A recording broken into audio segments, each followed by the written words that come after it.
This is Hannibal here from The Hannibal TV on YouTube with a daily wrestling news update. Powerhouse Hobbs, one of AEW's top up-and-comers, bodybuilder, African-American wrestler, who once wrestled on, I think it was Collision, former Great North Wrestling Canadian champion Jeremy Prophet. That was a Toronto taping. He is going to WWE, it appears, because he's officially been removed from the AEW roster page. He did wrestle on Dynamite and Collision this week. So the unusual thing about it is they sat out Jericho since April, but they used Hobbs. And Hobbs, although he's a big up-and-comer, he's not as much of a ratings getter as Jericho. But they used Hobbs right up until the end. And speaking of ratings, Dynamite only did 0.08 this week, 526,000 viewers.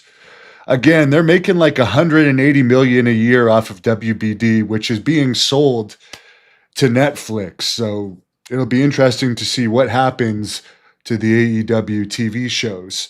NXT, they only are getting like $26 million a year from CW. They did a 0.09 and 618,000 viewers. So the development WWE show is still kicking AEW's butt.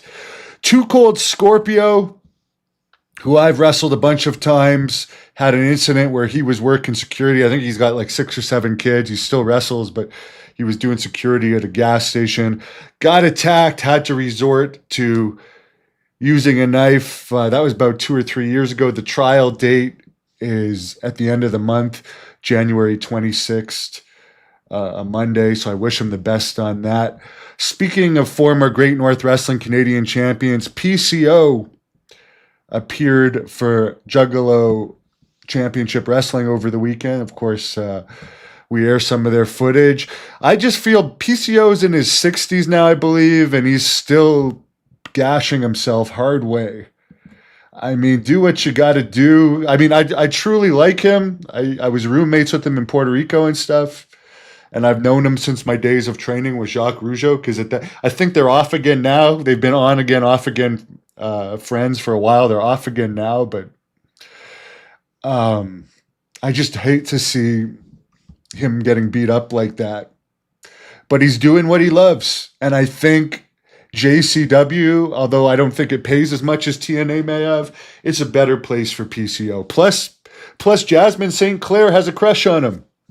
So there you go. I don't know what his status is right now, and I don't know if she would care or not, but she did tell me on camera that she has a big crush on PCO. Here's something weird. AEW has signed a bunch more small wrestlers. MJF wrestled one of these guys on the weekend. I don't know if it was part of the wrestling deal to get signed, but MJF wrestled on the weekend against these 2 wrestlers. And this was for Limitless Wrestling in Maine.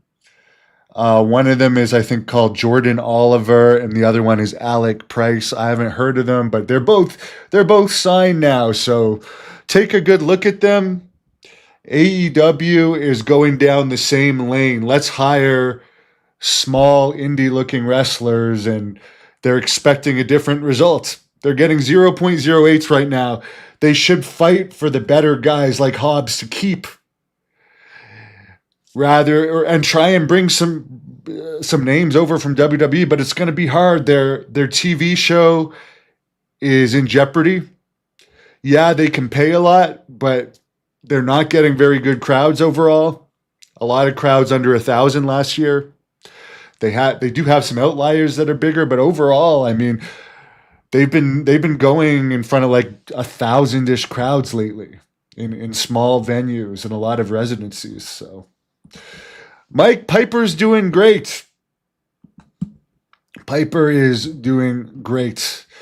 Abu Weasal from Stampede Wrestling, a legendary manager there, is going to be doing an interview with me Thursday night at, I guess it's going to be 7 p.m. Or sorry, it's going to be 11 p.m. Eastern.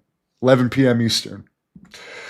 Mike McGurk, she's like disappeared. Colonel Parker might happen, and Nails is going to happen at some point this year, Mike D. I promise you.